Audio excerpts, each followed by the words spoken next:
Hello everyone. इस video के अंदर हम बात करने वाले हैं history of India from earliest times up to C300 century. BA programme semester 1 में ये सब्जेक्ट है अगर आपने हिस्ट्री डिसिप्लिन चूज़ करा है। और इस सब्जेक्ट का जो लेटेस्ट एग्ज़ाम पैटर्न है 2023 या उसके बाद के एग्ज़ाम्स के लिए वो हम डिस्कस करने वाले हैं।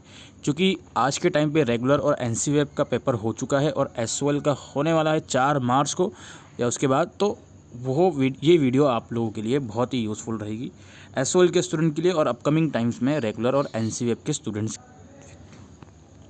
प्राचीन भारतीय इतिहास के पुनर्निर्माण में पुरातात्विक स्रोतों के योगदान की आलोचनात्मक समीक्षा कीजिए। मतलब इसमें बताना है कि जो आर्कियोलॉजिकल सोर्सेज हैं उनका रोल क्या है एशियन इंडियन हिस्ट्री को रिकंस्ट्रक्ट करने में। ठीक है, ये यूनिट 1 में से क्वेश्चन आया है। इसके बाद है discuss the salient features of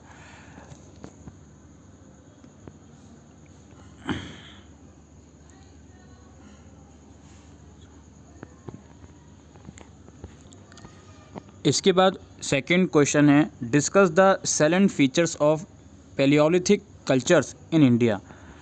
भारतीय पूर्व पाषाण संस्कृतियों की प्रमुख विशेषताओं की विवेचना कीजिए।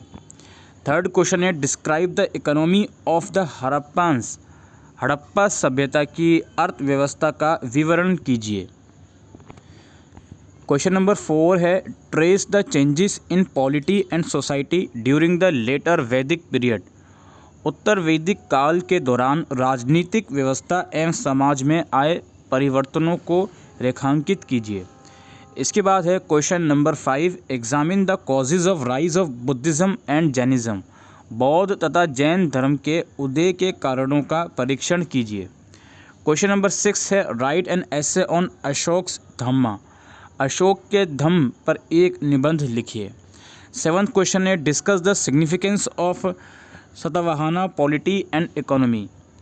सातवाहन राज्य व्यवस्था एवं अर्थव्यवस्था का वर्णन कीजिए। और लास्ट क्वेश्चन है क्वेश्चन नंबर 8 जिसमें आपको शॉर्ट नोट लिखना है किन्हीं दो पर।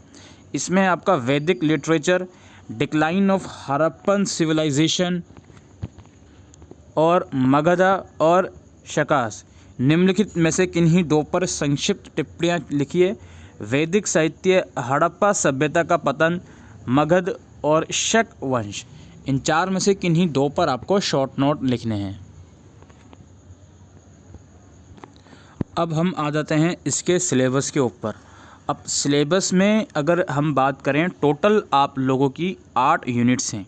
टोटल 8 यूनिट्स हैं और क्वेश्चन भी 8 आ रहे हैं, करने आपको 5 हैं।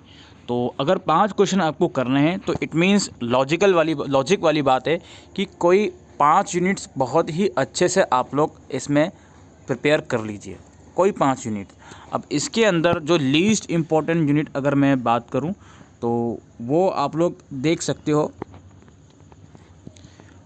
यूनिट 7 है। यूनिट 7 में से कोई as such full fledge question आया नहीं है।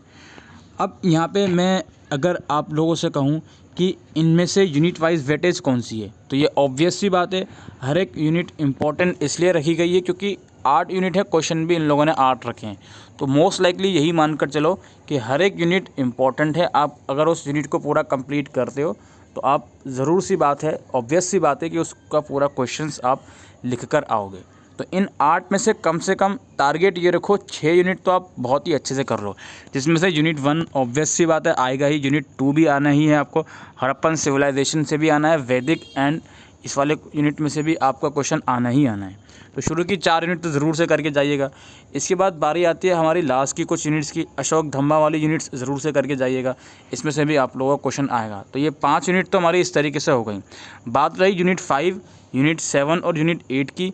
इनमें से जो इम्पोर्टेंट यूनिट इन तीनों में से रखी गई है वो रखी गई है यूनिट 5, जिसमें आप देख सकते हो बुद्धिज़्म और जैनिज़्म धर्म में इंक्रीज़ क्यों हुआ, उसके बारे में क्वेश्चन आप लोगों से पूछा गया था। इसके बाद लास्टली आप यूनिट 7 और यूनिट 8 को दे सकते हो।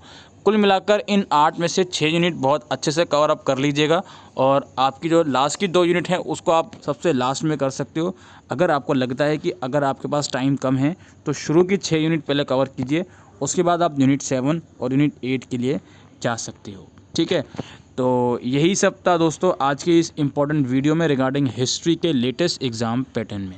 आई होप दोस्तों आपको ये वीडियो यूज़फुल लगी हो तो वीडियो को शेयर कीजिएगा। Thank you.